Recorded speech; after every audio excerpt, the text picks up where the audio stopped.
Martín, por Jorge Fabián Coronel.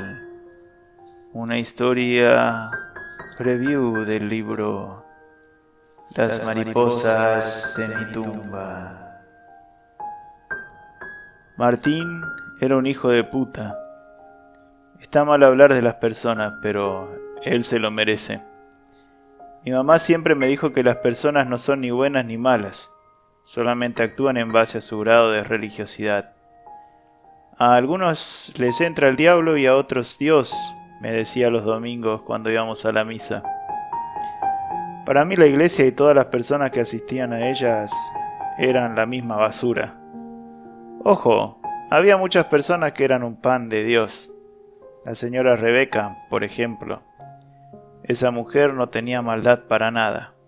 Siempre ayudaba a las personas que lo necesitaban sin ningún tipo de dramas. Pero muchas personas que yo veía ir y venir por la iglesia, tocando al Santo Grial o llorando las misas de sanación, eran una mierda, con el perdón de la palabra. Yo creo que la culpa de que Martín fuera una bosta lo tuvo su mamá. Esa señora tenía unas vibras malísimas. Cada vez que te la cruzabas era como que emitía fuego del infierno su aura. Pobre tipa, la verdad me daba lástima en el interior. Una mujer de casi 60 creyéndose pendeja. Con todos los adornos caros que ahora usaba. Y claro, si desde que había entrado a trabajar en un colegio religioso, de ahí se había ido para arriba. Ahora usaba perfumes importados, ropa de la marca más cara, zapatos Louis Vuitton, o como se dijera.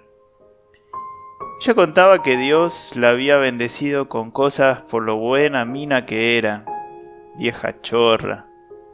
Ella y Martín iban todos los domingos a la misa de las 20 horas. A veces mi vieja me contaba que la veían en la misa de las 8 de la mañana también.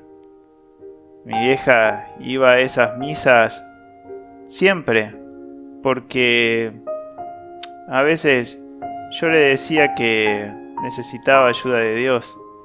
La mayoría de las veces iba sola, porque yo le decía que me dolía la panza o estaba imposible de ir. Era un bardo ir, cambiarse, ponerse perfume, hacer de careta frente a todas esas personas que vomitaban falsedad con cada respiro.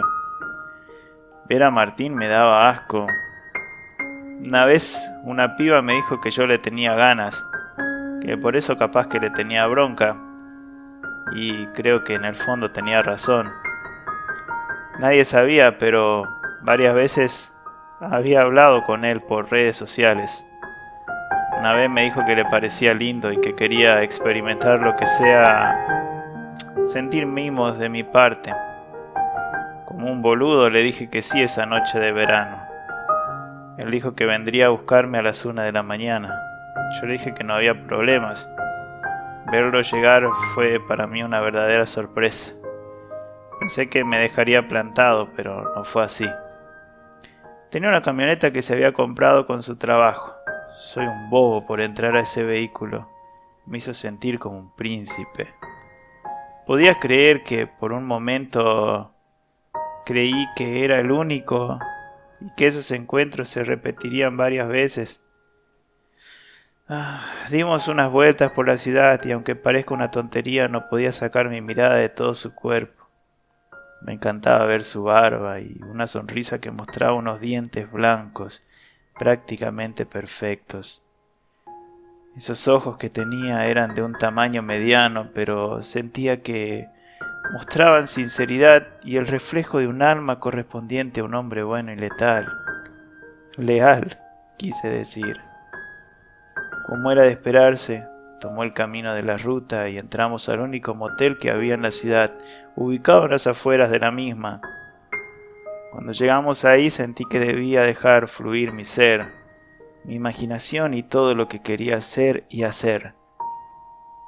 Él tomó mis manos y las elevó para que abrazara su espalda, que ahora estaba sin remera. Tenía el pecho lleno de unos vellos que no eran ni muy largos ni muy cortos. el tamaño justo para que mi piel se erizara y deseara tenerlo por completo dentro de mí. El fuego de la noche se convirtió en transpiración y fluidos que erotizaban cada poro de mi piel. Lo escuchaba gemir y decir mi nombre varias veces. La luz tenue me lo mostraba completo en sombras y colores que provocaban una tormenta de deseos y fantasías sexuales que traté de cumplirlas con él. Realmente deseaba que eso se repitiese 1, 2, 3, 1000, 1.000.000 de veces. Como si fuera un coro bien coordinado, sentimos que nuestros cuerpos se liberaban del calor del pecado para quedar tirados en la cama, desnudos, agitados y mirando al techo que no tenía espejo. Con una risa burlona y mostrando mi timidez fue que me dirigí al baño para higienizarme un poco. Volví y lo encontré fumando un cigarrillo mientras reposaba su cabeza con el otro brazo haciendo de almohada. Con un gesto virginal y estúpido me tiré sobre él y me acurruqué sobre su cuerpo. Le toqué los vellos del pecho y hasta volví a tocarle su sexo con ansias de reanimarlo y caricaturizar la escena que habíamos vivido. Pero la película terminó bastante rápido. Me pidió que nos vistiésemos porque él debía volver. Dentro de mí sabía que no lo volvería a ver más, pero traté de creer que solo era mi imaginación. Me dejó en casa y aunque pareciera mentira, mi vida siguió tranquila sin pensar en él ni obsesionarme. Pero mi mente es porfiada y terca. Un día vi que estaba en línea y me animé a hablarle. Creo que mis ansias de sentir que puedo con todo y que si me lo propongo lo lograré, no se puede cumplir con las mentes y deseos de las personas. El mensaje quedó en visto por varias horas y yo, con la boludez que cargo encima, volví a escribirle preguntándole si estaba enojado conmigo. Creo que lo bajo que caemos a veces no tiene comparación. Somos testarudos y estúpidos cuando tenemos ganas. Pero alguien a quien le haya pasado sabrá que es algo que no se puede evitar. Es como un tornado que nace desde el estómago, agita el corazón, te nubla los ojos y te revuelve el cerebro de una manera que no podés evitarlo. ¿Estás enojado conmigo, Martín, o te hice algo malo? Si es así, perdóname. Volví a escribirle, aunque en el fondo sabía que no le había hecho nada. Perdón, ando colgado y a 1000 nada más. ¿Todo bien, vos? Fue la respuesta. Es un pelotudo, dije en voz alta, y me lo planteé. Esa idea de no responderle, o por lo menos fue lo que intenté. Creo que habrán pasado 15 minutos y retomé la conversación que culminó con ese último texto que le envié preguntándole sobre cómo estuvo su día. Prometí no volver a pensar en él porque me hacía daño y debía concentrarme en otras cosas. Pero ya se imaginarán, una tarde, mientras leía un libro de poemas de Cátulo para un ensayo académico que estaba haciendo, fue que recibí un mensaje de él. Al principio me pareció desconocido porque como no lo seguía más en las redes, no veía su foto. Pero ahí apareció, con una imagen que lo mostraba con la mano alzada, tapando parte de la cámara, y detrás, esa sonrisa que resaltaba entre la barba tupida que tanto me gustaba. Me saludó y luego de un intercambio de diálogos, confesó que quería verme. Este es un hijo de puta. Quiere verme solo porque debe tener ganas de ponerla, pensé. Pero accedí a verlo. Soy un estúpido, me decía mientras me preparaba. Estaba bastante emocionado realmente. En mi mente le hacía el amor 1.000 veces. Trataba de imaginar poses o algunas fantasías que se me ocurrían. Tal vez de esa forma, soltándome, le iba a gustar más. Quedamos en vernos a las 22 horas. Si bien era un horario en el cual me dificultaría salir de casa, dije una buena mentira para que nadie sospechara. Sobre todo porque en esos tiempos, con tantas muertes, raptos y demás cuestiones que ocurren, lo que menos quería era que se preocuparan en casa. Eran las 22 y estaba en la vereda. 22:30 y seguía en la vereda. Eran las 23:25 y yo seguía esperando.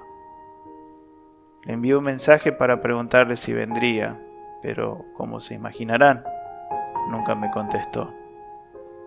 El instinto tóxico me llevó a que lo buscara en las redes sociales para ver sus últimas conexiones. Y ahí estaba, en línea. Le pregunté si vendría, pero en una de las redes me apareció solamente el visto. Le pregunté y sentí que el alma se estrujó y mi corazón se revolcó entre 1000 pesares. No podía entender con qué necesidad una persona podía jugar así con alguien. Tal vez no sea nada serio, pero yo creí que él sabía que estaba con esas ilusiones infantiles de verlo. La vida me mostraba una vez más cómo alguien puede decepcionarte. Más adelante, mi psicóloga me explicó cómo se deben comprender esos sentimientos de frustración. Pero en ese momento decidí que no volvería a querer o desear a alguien con las mismas ganas. Martín era un hijo de puta con todas las letras, y sobre todo porque la vida después te hace conocer personas de las cuales, entre diálogo y diálogo, llegaron a contarme que él les hizo lo mismo. Encima tenía el descaro de ir a misa todos los domingos. Me dirán despechado y que no lo supero, pero dejé de acompañar a mi mamá a la iglesia para no verlo. Su barba, sus labios carnosos, ese vello que le salían de entre la camisa, todo era motivo de odiar. Aunque sabía que en el fondo debía hacerlo para no enredarme entre ilusiones y fantasías vacías. Pero a pesar de que Martín era un hijo de puta, nunca deseé el mal a nadie. Creo que la vida todos tenemos lo que cosechamos. Por ello siempre se me venía a la mente el poema que recitaba mi mamá. Porque veo al final de mi rudo camino que yo fui el arquitecto de mi propio destino. Que si extraje las mieles o la hiel de las cosas, fue porque en ellas puse hiel o mieles sabrosas. Cuando planté rosales, coseché siempre rosas. Sería incapaz de haberle deseado el mal a alguien, aunque tal vez nadie me creyera. Siempre busqué entre mis oraciones que las personas que alguna vez me hicieron mal pudieran ser felices y disfrutaran sus vidas. Por ello fue que la tarde en que escuché las noticias sobre la muerte de Martín fue un golpe que no lo esperaba. Enterarme que muere alguien que conozco nunca es una noticia bien recibida, más allá del impacto que genere dentro tuyo. Si bien el accidente no había sido bien registrado hasta el momento, decían que fue debido a que se había quedado dormido mientras manejaba de regreso a su casa.